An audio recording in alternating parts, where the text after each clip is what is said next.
Right message, right communication, country inside news. News के YouTube platform पे JDU के शिक्षाविद और प्रखर प्रवक्ता परिमल सिन्हा जी का स्वागत है। परिमल जी, गृह मंत्री अमित शाह पूर्णिया में आज जनता को संबोधित कर रहे थे। संबोधन के दौरान उन्होंने कहा कि अब बिहार लठ रैली देखेगा। लठ रैली का मतलब नीतीश कुमार और लालू प्रसाद यादव दोनों मिलके लठ रैली को करेंगे। इस पर आप क्या कहेंगे? देखिए, बीजेपी की एक विशेषता है कि बीजेपी या उसके जो लीडर्स बोलते हैं, केंद्रीय नेतृत्व भी जो बोलते हैं जस्ट उसका अपोजिट करते हैं। वो बोलते हैं कि देश नहीं बिकने दूंगा और भारत के युवा और किसानों के जो अपेक्षाएं हैं उसको पूंजीपतियों के हाथ से बेचते हैं, है ना। फिर आप देखिए, बेटी बढ़ाओ बेटी बचाओ का नारा देते हैं, लेकिन बलात्कारियों को क्षमादान देते हैं, और वो भी अमृत महोत्सव के अवसर पर, स्वतंत्रता के 75वें है ना स्वतंत्रता दिवस के अवसर पर उनको इस प्रकार की बात करते हैं। प्रत्येक स्थिति पे बीजेपी सरकार पूर्ण रूप से फेल रही है, और जब ये इनको भय ये होता है कि ये सत्ता से बेदखल किए जाएंगे तो धर्म का आड़ लेकर ध्रुवीकरण की राजनीति प्रारंभ करते हैं। और यही कारण है कि उन्होंने पूर्वांचल को चुना है। आप जानते ही हैं, पूरे भारत की जनता उनके चाल चरित्र चेहरे को अब जान चुकी है ना।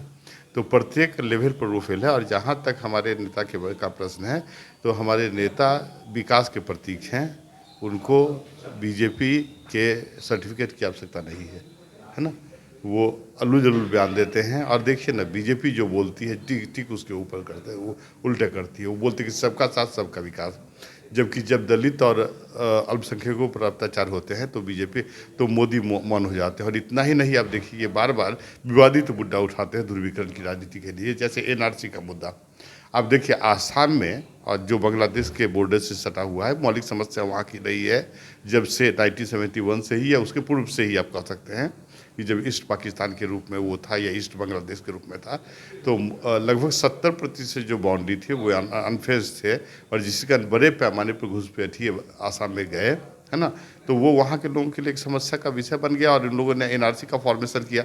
लेकिन देखिए, यहाँ एक समस्या क्या थी कि पूरे भारत में घुसपैठी, अवैध घुसपैठी को आइडेंटिफिकेशन के लिए विदेशियों के लिए फॉरेनर्स एक्ट 1946 लागू होता है, जबकि आसाम के लिए उन लोगों ने आईएमडीटी एक्ट लागू किया, right, illegal migration determination through tribunal act, okay, जिसे सर्वोच्च न्यायालय ने असंवैधानिक घोषित कर दिया।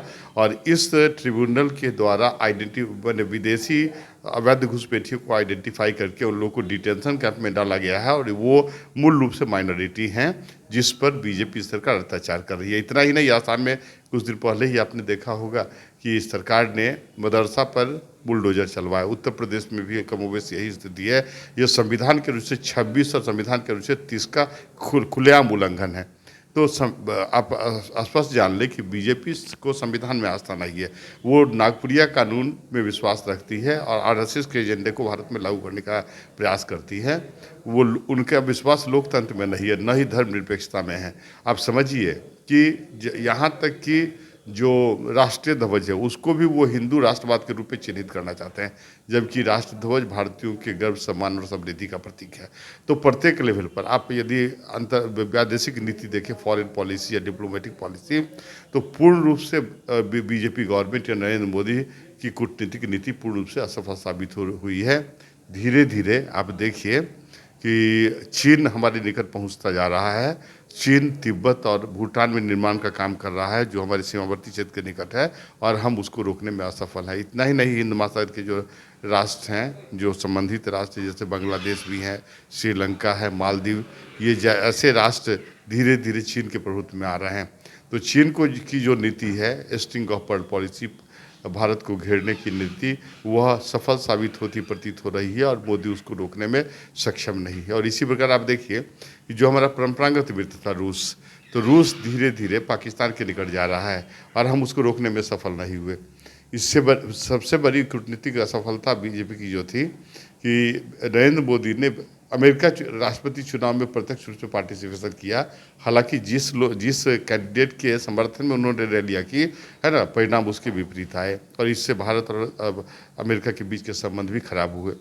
साथ ही साथ आप जानते हैं कि चूंकि भारत सरकार या बीजेपी आरएसएस के एजेंडे पर काम करती है, तो जो गल्फ कंट्रीज है, जो तेल का बहुत बड़ा भंडार है, वो स्वाभाविक रूप से हम तो दूर जा रहा है, जिससे कारण भारत में तेल के मूल्यों में अप्रत्याशित वृद्धि हो रही है और मूल्य में अप्रत्याशित वृद्धि हो रही है, खाद्य पदार्थों में अप्रत्याशित वृद्धि।